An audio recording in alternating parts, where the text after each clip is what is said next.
that cognitive load that we all face when we're trying to start on an idea and we're switching from one task to, oh, that's right, I've got to get that presentation done, where there's that pause of, okay, where do I start? What do I do? What am I going to begin with?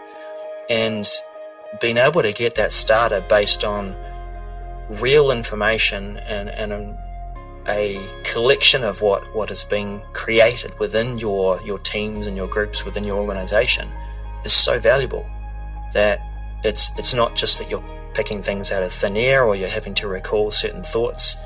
It's a beginning, and it's not necessarily that it's writing the whole thing for you, it's a starter. So I see that as definitely a huge benefit, that whatever app that you're in, being able to get that starter and summarize or collect or start to build something for you across different apps is a big feature. During a recent online DWG member event, we had a chance to catch up with Melanie Hohertz, a Microsoft MVP from EY, to talk about the role and value of Viva Engage. And during that session, I asked Melanie who she follows among the MVPs. And without hesitation, she said Darrell Webster. I immediately looked Darrell up on LinkedIn following our session and made a connection request with the thought that we needed to find a space to bring Darrell onto this podcast. Within a short period of time, Darrell posted a video on LinkedIn entitled Get Ready for Microsoft 365 Copilot. And it was at that moment that I knew that we had landed on the perfect topic. With so many practitioners in and around DWG circles asking a lot of questions about generative AI broadly and Microsoft Copilot specifically, it felt as though we landed on a clear vision for a Microsoft MVP's blueprint for Copilot readiness. And so this session is all about that, as well as an exploration of Darrell's background as a Microsoft MVP. I think you'll find this session to be a fascinating one for both of those reasons. And as a side note, in the show notes, we've included a link to the podcast episode that was featured in that LinkedIn post, one that Darrell and longtime colleague and friend Daniel Glenn co-host together. And so be on the lookout for that in the show notes as well. They run a Microsoft 365 Message Center show. And for those of you that want to have a deeper understanding of what Microsoft is up to, what you should be thinking about, it's a worthwhile listen. And so join me now in conversation with Darrell, who's been a Microsoft MVP since 2013, as well as a modern work mentor. This is your host and DWG's Chief Executive, Nancy Goebel. As always, Digital Workplace Impact is brought to you by Digital Workplace Group. Happy listening. Darrell, I am just thrilled that you're able to step out of a busy schedule to join us in the studio today. Welcome, welcome. Thank you, Nancy. Yeah, it's great to be joining you. And of course, the reason that we've come together is that not long ago, we had a DWG member session with the team from EY, and one of your fellow Microsoft MVPs, Melanie Hohertz, was actually someone who mentioned that she follows your work, your conversations, your insights very closely. So, of course, that meant that I had to reach out to you and create some community, and then by extension, bring you into the studio for a chat today. Yeah, that's how the network and the community works. We're definitely all learning from each other. So I learn from Melanie, she learns from me. It's definitely part of the great benefits of being part of the community. And I love that. And of course, I know that our listeners will be very intrigued by your role as a Microsoft MVP. Can you tell us a little bit about your journey to becoming one? And then, of course, it's something that's been renewed more than once, which is an important part of the story as well. Well, it is an interesting story, and I have to relate it to one of my favorite movies or movie characters, Forrest Gump. I've always felt like I'm the Forrest Gump of the IT industry. If you think of Forrest and how he lived his life, he tended to be part of things in history without actually choosing to be. He was just there, and it just sort of happened. Quite significant things around him, and it's felt like that for me as I've gone through my career, where I have I've experienced various different things and learned different skills, and that's connected me with different people, different opportunities, and many of them have just sort of seemed to come out of the blue. I took a break from IT for some time and was delivering mail as a postie in New Zealand. So I was working with snail mail, and one of my previous employers heard about Office 365 and said, "Hey, are you thinking of coming back to IT? We think you're a people person, so we think this product would be really good if you could help us out with it." And so coming back to that, it was early days back then with Office 365 and various tech. But part of what I wanted to do, and I've always enjoyed doing this, was making notes and sharing what I've learned as part of that learning experience. So I got into blogging, but I also challenged myself to start making videos along with it. I wanted to try and give people the experience of watch the movie or read the book, so to speak. And that tended to sit quite well with the community. And because of the subject matter too that I was discussing, it lent itself to using the technology to actually connect with the community. Using tech like Skype for Business and joining online user groups just started to connect me with various people, and I started to see that here in New Zealand, where I'm based, I didn't have to be on the edge of the world. I could actually get up early in the morning or stay a little bit late at night and join some of these communities live and have good discussions with people. And that led me into leading user groups and helping people out and just getting more involved with forums and various different online activities, to the point where, as the MVP program works, the more that you're involved in leading and helping the community, you become recognized for that. And Microsoft may nominate you, or another MVP might nominate you as someone who's contributing to the community. So that's how I landed in that role, or received that award. And it was exciting to be part of that early on, when Office 365 was so new. I was one of 50 MVPs around the world at that time for Microsoft 365, or rather Office 365, and since then it's certainly grown. And so, can you share with us how you've leveraged your MVP status to make a positive impact on the community, the industry? Certainly sharing what you know is foundational.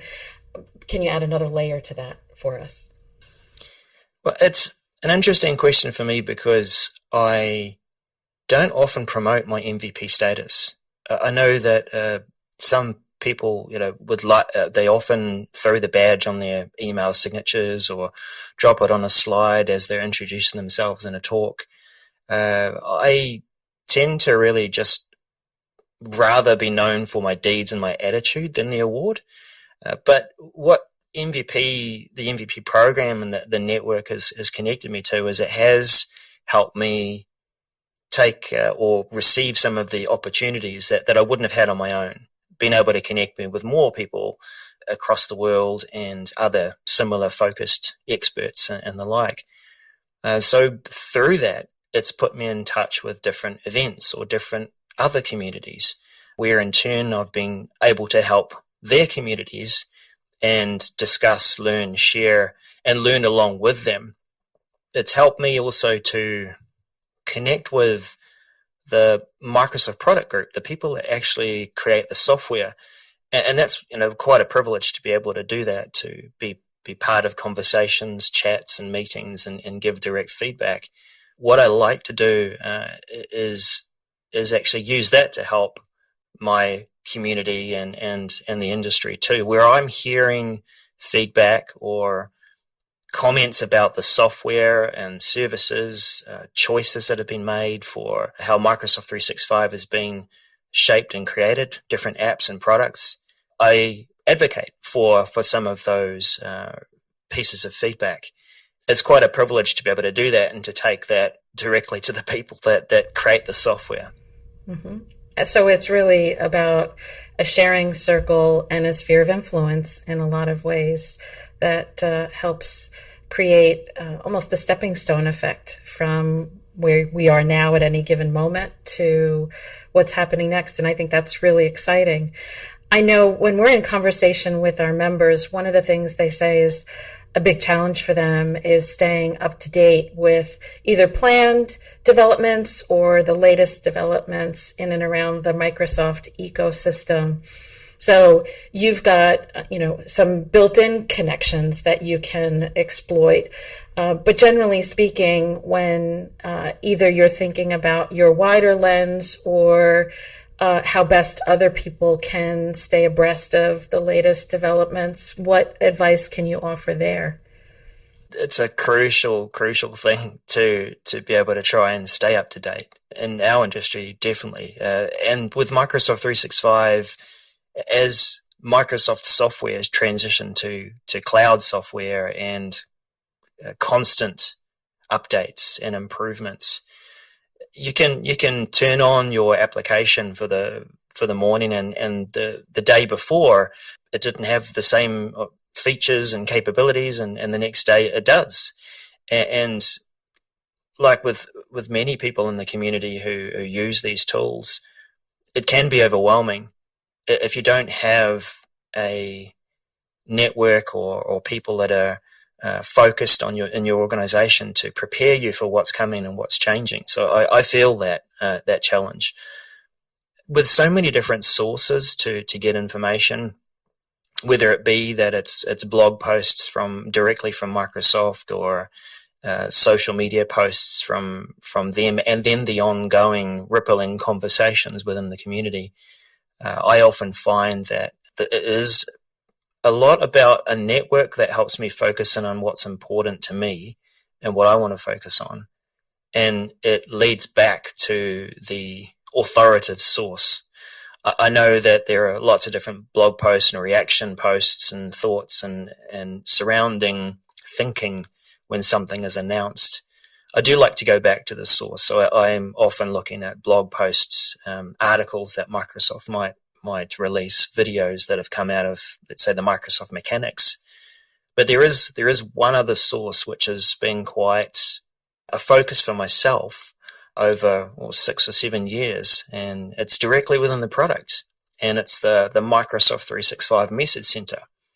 And this is a place that Microsoft created a while back where they announce what's coming. There is a roadmap, and this is the follow-on from that roadmap where within, 4 to 6 weeks, they will announce something there, tell you what's coming, give you a bit more specific information about that and what the impacts are.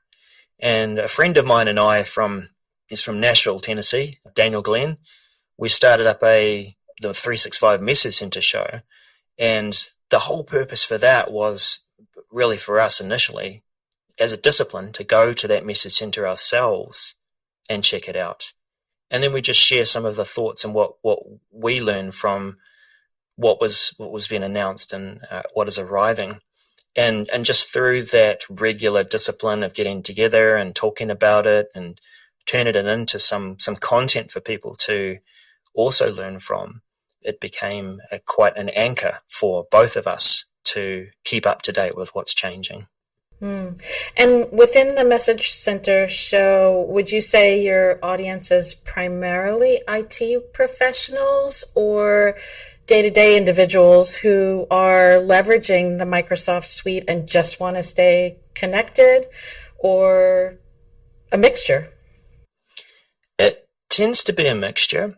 The Message Center can come across as being sometimes written for IT pros sometimes it feels like each message might be written as a marketing post, but it is something that has been adapted and constructed over the years to become, I think, a crucial tool for change managers within an organization. Mm-hmm. That if you don't have access to this, and you can with a limited account, you should get it, because it's like a lighthouse for change managers to look at and see what is coming, what do I need to do to prepare my people for this change as it arrives. And you'll often find that IT pros in an organization, they'll be looking at this message center, but not as frequently as they should. And something will arrive and they've had warning, but they haven't been able to pass that on. And they haven't been able to leverage the skill set that a change manager or a communicator might have to cushion that and make it possible for regular people to understand. So the Message Center show tends to have a mixture of followers, change managers, some you could say power users, people who are interested in it, in Microsoft 365, and yeah, we've tended to have some really good feedback over the years in terms of how it's landing. And Daniel, he gets to travel a bit more because he's over in the US. I'm just in New Zealand. But he'll go along to different conferences and hear back from people about how the show has been helpful to keep people up to date. Well, certainly that'll be a great takeaway for our listeners, and we'll be sure to feature that in the show notes. Just one more question about your background before we dive into a topic we said we'd spend the balance of our time talking through together. And that is, do you regard yourself as a Microsoft generalist, or do you have specific areas of expertise? In my role as a change manager, and I could say a hybrid technical expert as well, because I do get into some of the technical side of a project, I do see myself as a generalist, but I have a focus on the collaborative and communication sides of Microsoft 365. As a generalist, I am trying to understand what is the big picture, what is available and running across the platform, because I need to understand that so I can communicate the value to the people about the platform. And that goes with whatever project or change management activity I need to get involved in.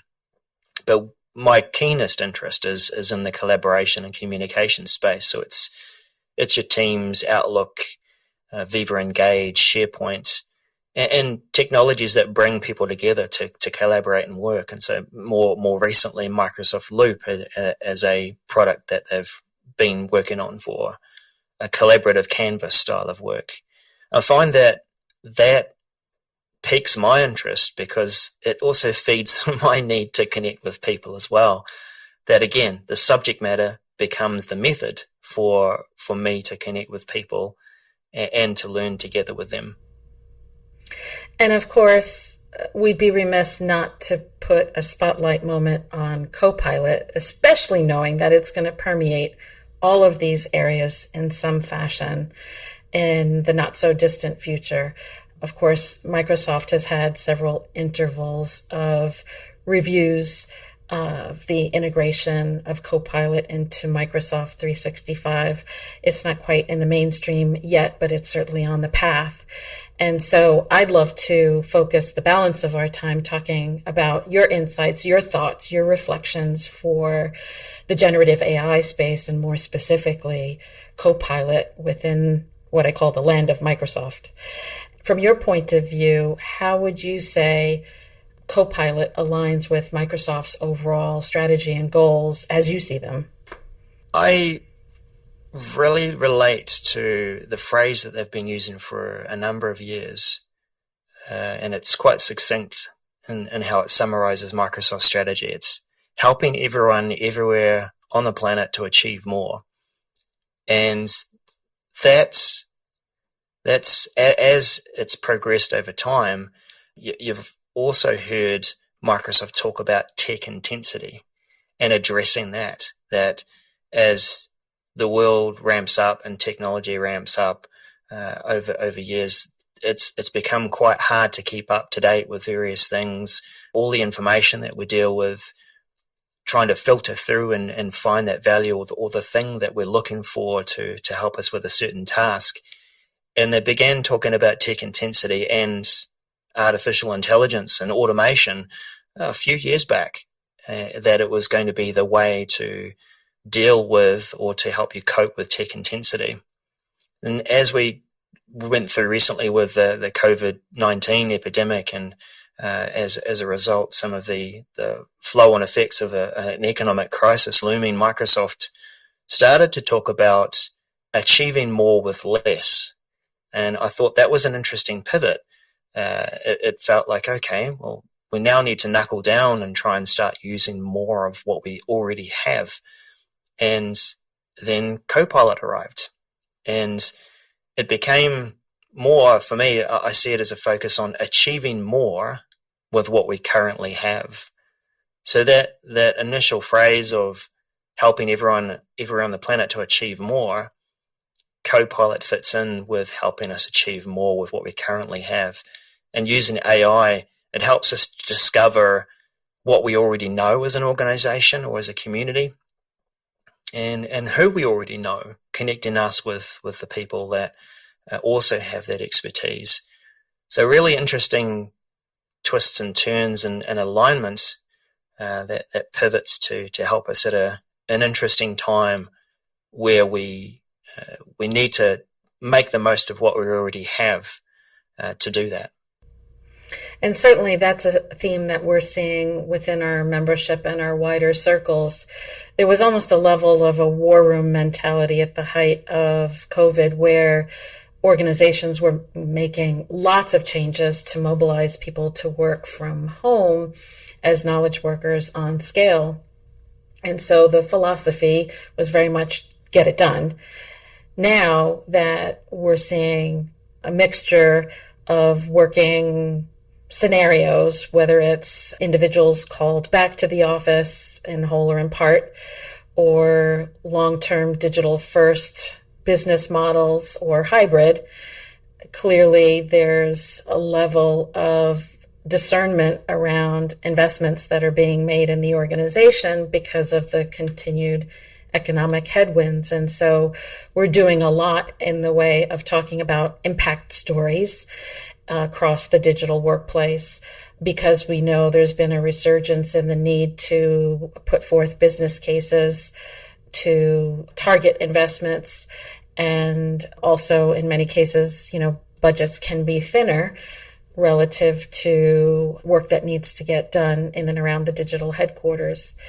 And so just thinking about Microsoft's Copilot capabilities as you know them, if you had to single out some of the most important features and benefits within what you've described, how would you encapsulate those for us? I'd connect it to that achieving more with what we currently have and making it easier to do so. It's interesting to see how pervasive, how many places Copilot is going to be available in Microsoft 365. And rather than, I will list a few of them, but I think I'd sum it up as saying that it's about being able to use it in the app that you're already in. And this is something of key interest to me, especially at the moment, is what can I do to help people reduce stress and be able to do their best work and focus and get deep into work without too much interruption. And so Copilot being available in the apps that we're working in to help us with work means that we don't have to switch to a different app or a different context and get distracted.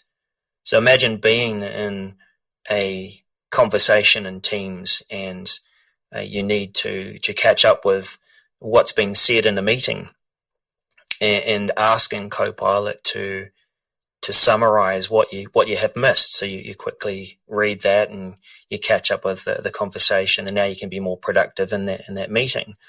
Or you're within PowerPoint and you're trying to look for a starter for creating a slide deck on a presentation, and you know that there's a couple of documents that people have been working on as outlines or proposals as part of what you need to do. So rather than going and finding those documents and reading through them and trying to summarize it, you can feed it the document from within PowerPoint and get it to start to build that deck. It's that cognitive load that we all face when we're trying to start on an idea and we're switching from one task to, oh, that's right, I've got to get that presentation done, where there's that pause of, okay, where do I start? What do I do? What am I going to begin with? And being able to get that started based on real information and a collection of what is being created within your teams and your groups within your organization is so valuable that it's not just that you're picking things out of thin air or you're having to recall certain thoughts. It's a beginning, and it's not necessarily that it's writing the whole thing for you. It's a starter. So I see that as definitely a huge benefit, that whatever app that you're in, being able to get that starter and summarize or collect or start to build something for you across different apps is a big feature. Mm. And so, put another way, it's about enhancing one's productivity, but it also can make you a better collaboration partner because you're spending less time having people catch you up on things and allowing for more focused time with each other on, the challenge to solve at hand or the innovation challenge that you're working through in that moment or the client that you're looking to service. Yeah, I agreed. And one of the things about it, and it's an interesting change too for us, we've been so conditioned that when we search for information that we almost speak to search engines in pidgin English. We give it brief phrases and brief words like, find me this, do that. And we've forgotten how to search or look for information using natural language. So with Copilot, that's the big focus, is just talk to it like you're talking to a person and ask it for help in the app that you're in. It will understand what you're asking for, but it also has and understands the context of what you're asking. So you might be asking about the grey elephant, but you get all the context around, well, what else might be connected to that elephant that is of value that I could use as a starter or start to pull together some content. And so that natural language and learning and understanding what I say is quite an amazing feature too, to see how that works. And I also firmly believe that there's the potential for generative AI, broadly speaking, Copilot in this context, to actually spark a whole new level of natural curiosity, because you approach this through asking an initial question and then a follow-on question and then a deeper investigation. We are poised to become much more question-oriented in how we approach tasks, challenges, next stage thinking. So I also think by extension that could spark a whole new wave of creativity and innovation, because it almost creates the headspace for that to happen. Yeah, it is really impressive that you can build on that question. Like you and I, while we were preparing for the show or when we're in a conversation, it's not that you ask me something and that's it. It builds off that. In fact, even some of the things we're talking about, we've built off what we have discussed and explored the topic a bit more. And I think you're right that as we begin to get comfortable with a tool like this and question it and dig deeper into a topic and start to discover based on its responses some of the things that we didn't know that we knew across the organization, we will ask follow-on questions to explore a topic more or find more information. And that's really clever. It's really clever how it will use contents, conversations, and connections and knowledge across my organization as sources for answers to my question and responses that follow. It's quite amazing. And can you share some of the most interesting and or successful real world use cases, I should say, that you've seen play out so far, or that perhaps you can even envision for the early days as Copilot becomes more pervasive? There's the creative aspect of it, where you're trying to get a starter and you want to build something. So I gave that PowerPoint example where you're trying to pull together a presentation. Coming back earlier than that, sometimes we are within a group of people and we're brainstorming, we're coming up with ideas, we're throwing things up on a whiteboard, and even there it can be really valuable to get that starter and to try and come up with information. So what we have seen in some of the early demonstrations and examples is a couple of apps that will allow you to have a conversation with Copilot as a group. So imagine that, being able to put something on a page, whether it be OneNote or Microsoft Loop, and 2 or 3 people who are co-authoring in a meeting with Copilot on the page will have a conversation, a group conversation with Copilot. And so Copilot's going to come back with responses to help you build on your idea and start to create the content. But it's not just you and Copilot. It is you co-authoring with the other 2 or 3 people in the group who are now drilling Copilot for more. So you get that usual energy that you have in group ideation sessions, which is exciting in itself.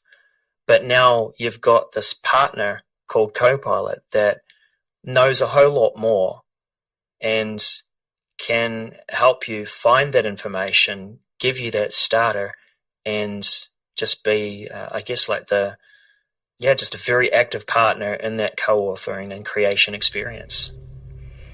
And inherently, teams have a level of operating in a silo, and sometimes organizations discover that there are parallel teams working on the same activities or a slice of a program or a project or a service. And so presumably in time, Copilot will help connect some of those dots as well, looking at the organizational knowledge base, content, connections, etc. Exactly. Without getting too deep into the technology, but underneath Microsoft 365 is a technology called the graph. And it's not just about the information and where it's stored, but who's accessing it, who's using it, who do I work with, what kind of conversations are we having, who seems to be the expert on this topic because they're having conversations on this all the time. And being able to access that in a far more natural way through Copilot is going to help you discover those pockets of people that are working on the same idea, and in some way will actually connect you with that knowledge and those people as well.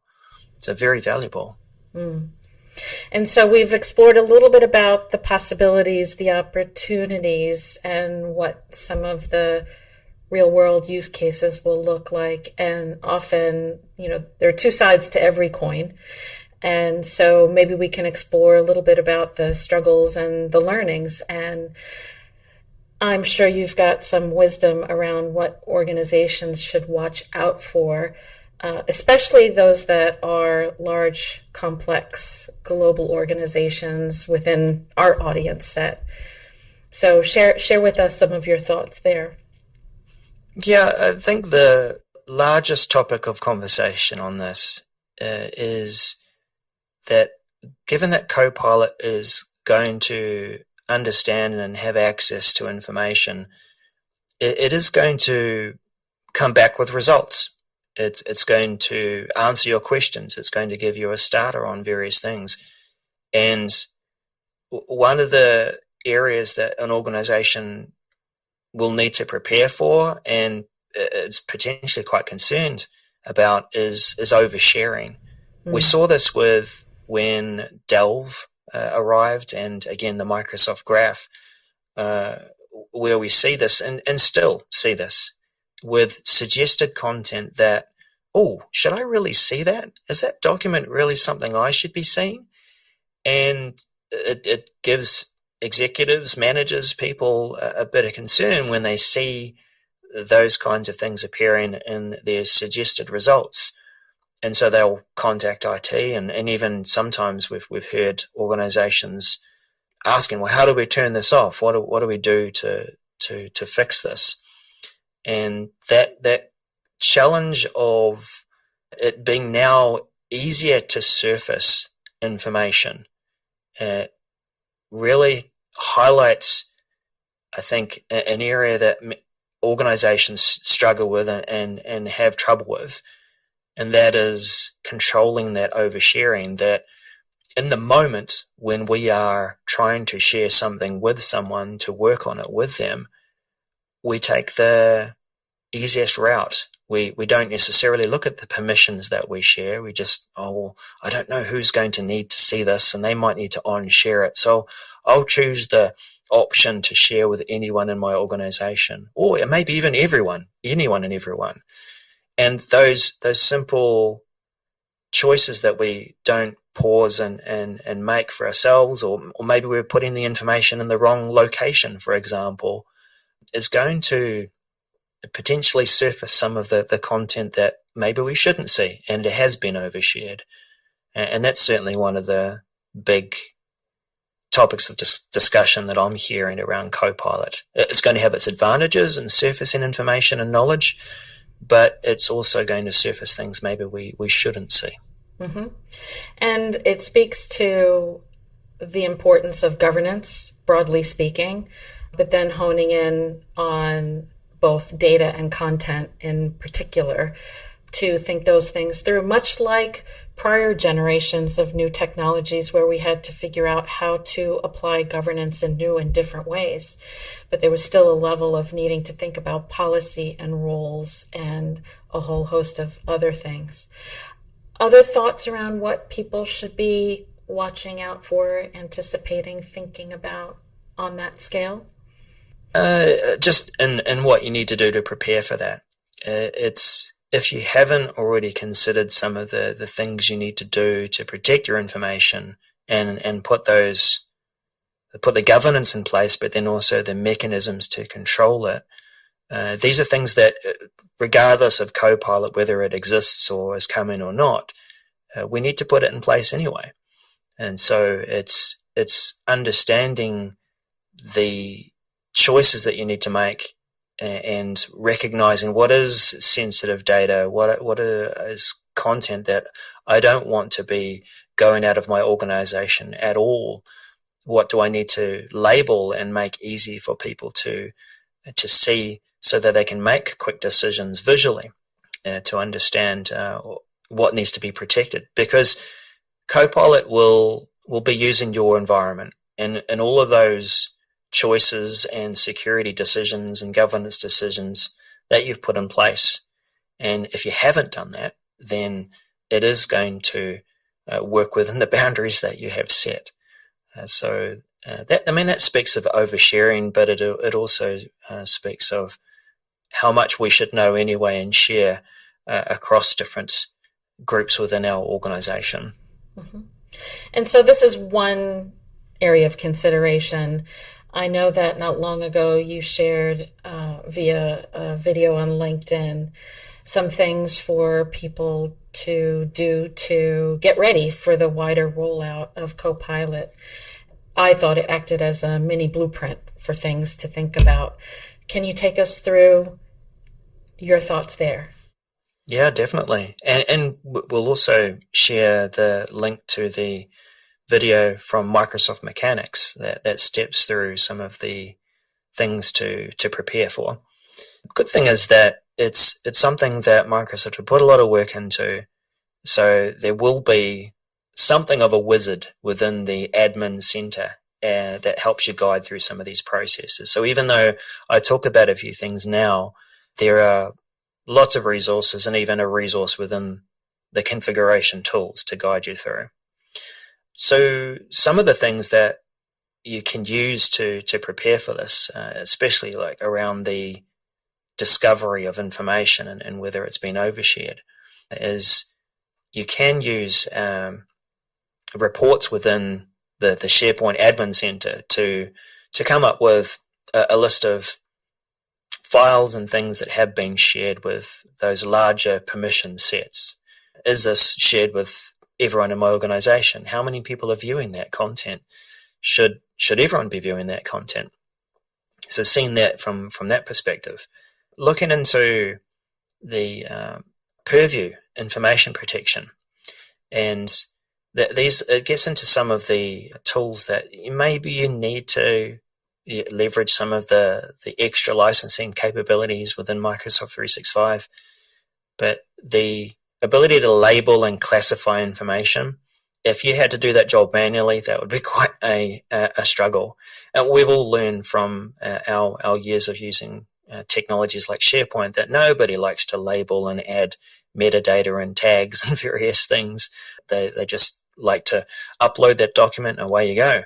But technologies like Purview and being able to provide trainable classifiers for information, these are technologies that we need to take a look at so that it makes our job easier to keep our information safe.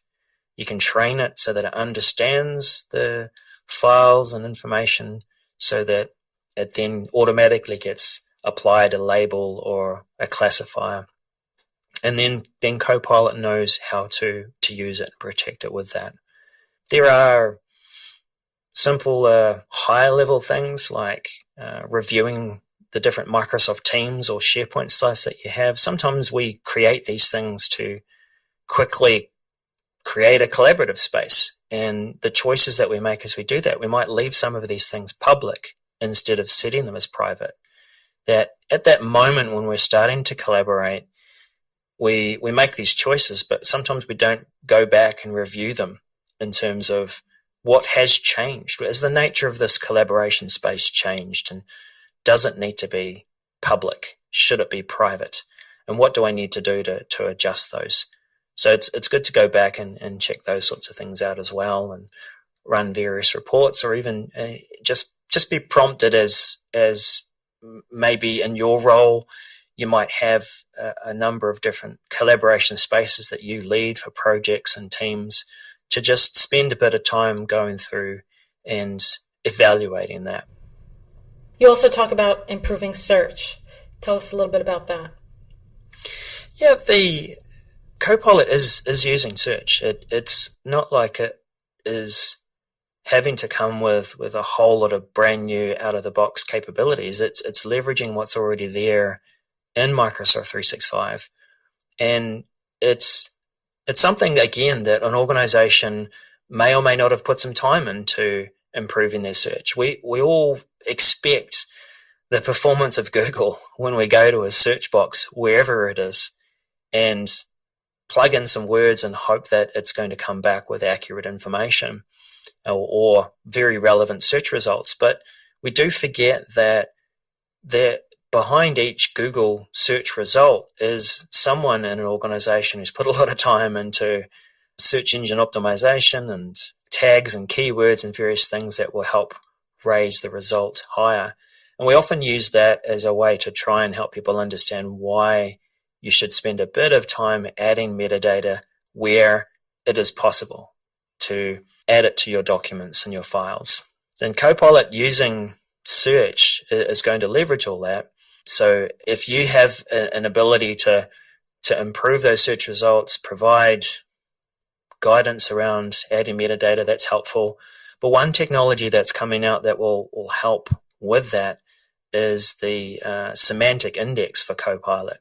And some of that is going to, some of that need is going to be fulfilled by that product. The interesting thing with this is it's like a enhancement for our standard search in Microsoft 365, and it will, rather than just build this keyword index so that you can use that for search, it starts to add the other context around a word. And so I talked about the grey elephant earlier, that we might be searching for a grey elephant, but it will also understand various things about that elephant. Maybe I'll pull out the elephant and talk more about a document that I'm looking for a report, financial report, and so I might remember that it was Sally who wrote that report, and it's a monthly report that's always delivered in the second week of the month.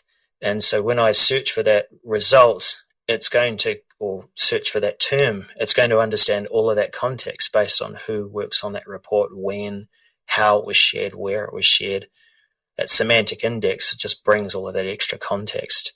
So Copilot's going to work with the information and the search that you already have, but it will leverage things like this semantic index to improve those search results. Mm-hmm. And I thought this was a worthy call out from your readiness blueprint, because I've heard far too many times that people assume that the advent of generative AI is going to obviate the need for search. And so what you've suggested here is an important thing not to lose sight of, because it is part of the building block paradigm here. Yeah, certainly. You do still need to put in some work to improve your search. Organizations that have built out a useful taxonomy to try and talk about their own data within their organization, they're going to have the edge because they already have that structure there. And whether people have been getting themselves into the habit of adding that tag to a document to help people understand it and find it easier, at least if some people have begun to use that, Copilot's going to leverage all of that. If you're coming from ground zero, where you're an organization who's done nothing to help improve search or provide any kind of structure or any kind of best bets or possible answers, Copilot will work with the very little that you've got. So yeah, you do have to put that time in to improve search. Yeah. And another call out within this blueprint is the idea of planning to pilot Copilot. So share your thoughts there. That was a tongue twister. No, and it's something I played a little with after we heard the Copilot licensing price, and people looked at it and thought, oh my goodness, wow. But at the same time, there are similar kinds of AI technologies where people are investing the dollars per month to access it. And really, it is something that you're not going to, on day one, buy for everyone in your organization, especially the large, complex organizations. You will want to understand what value is experienced within your organization using a pilot of Copilot.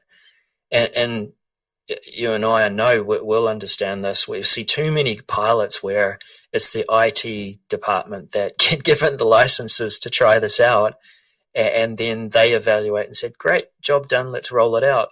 A pilot of Copilot means that you get, let's say, 20 to 30 licenses in a large organization, and you take it out to business users. You learn from how they use it. What are they asking the tool to do? Is it coming back and delivering good starters or summaries of information for them? Is it generating things that are going to help them save time? You need to learn those lessons from a wide range of people across your organization to understand the value. And that will help you make that choice of, where best is Copilot going to fit? Who are the roles and people that will benefit from this? But the interesting thing, Nancy, I've definitely been asked this too on social channels, isn't this going to provide or create a have and a have-not scenario? Where if this thing is going to help us, if Copilot's going to help us to be more productive, what if one of my colleagues in my team gets it and so they become super productive and they can achieve more and I don't? Is that fair? Why didn't I get it? So you'll discover those sorts of challenges as well and things you'll have to face as you run a pilot of Copilot and learn from that. And this idea of the digital divide can be very real inside of organizations. At the same time, there's a level of experimentation that we need to support before we roll it out across the board.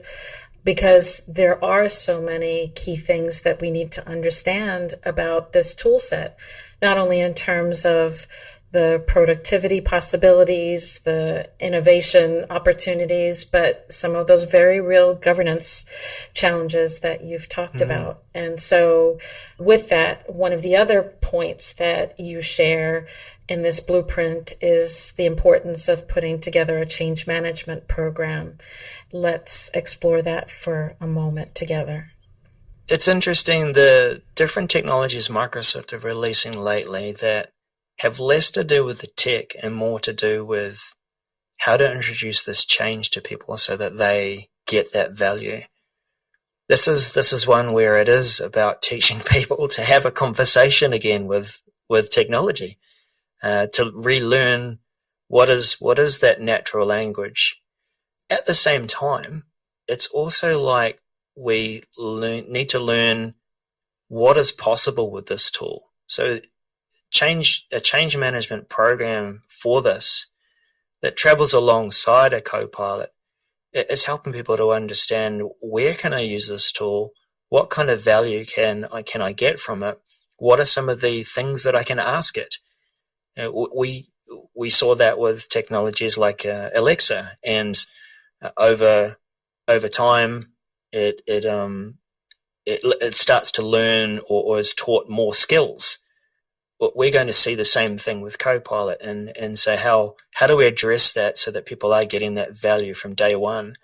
If we just send it out with a PDF and a quick communication and say, here you go, this is Copilot, this is how you use it, here's a few steps, that's not going to be enough.